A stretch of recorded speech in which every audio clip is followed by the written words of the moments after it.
স্বপ্ন আমি নিজে দেখছি, কিন্তু অ্যাকচুয়ালি একা তো স্বপ্ন দেখা যায় না। স্বপ্নটাকে বাস্তবায়ন করছে জেসিএক্স। আমি শুধু তাদের সাথে ফাইন্যান্সিয়াল কন্ট্রিবিউশনটা করেছি।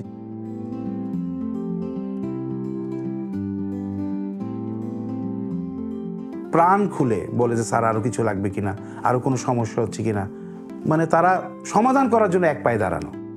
তাদের সততা, একটা কাস্টমারকে কনভিন্স করা, তার সমস্যাগুলোকে সমাধান করা, এই কোম্পানির ভিতরে আছে।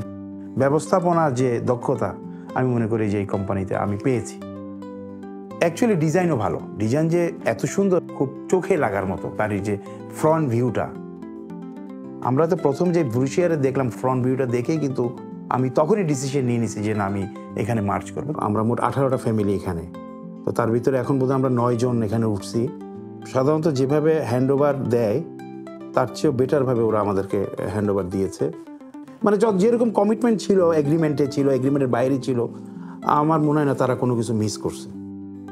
প্রথমের দিকে আমরা একটু মত চেঞ্জ করেছিলাম যে না, এখানে আমরা আরও অনেক পরে উঠবো।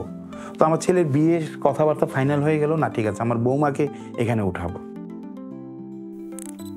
আমি খুব লাইটকে পছন্দ করি, মানে আমার মনে হয় কি, আমি জানি না বাড়াবাড়ি করছি কিনা, কিন্তু আমি প্রত্যেকটা জায়গায় আমার একটা লাইটেরই কাজগুলো রাখছি।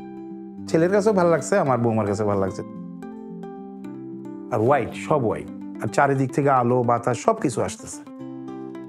এটা আমি বললাম না, এটা আমার একটা জান্নাত, আমার স্বর্গ। আমি আমার মতো করে সাজাইছি, আমি হ্যাপি, আমার ওয়াইফ হ্যাপি, ব্যাস আর কি।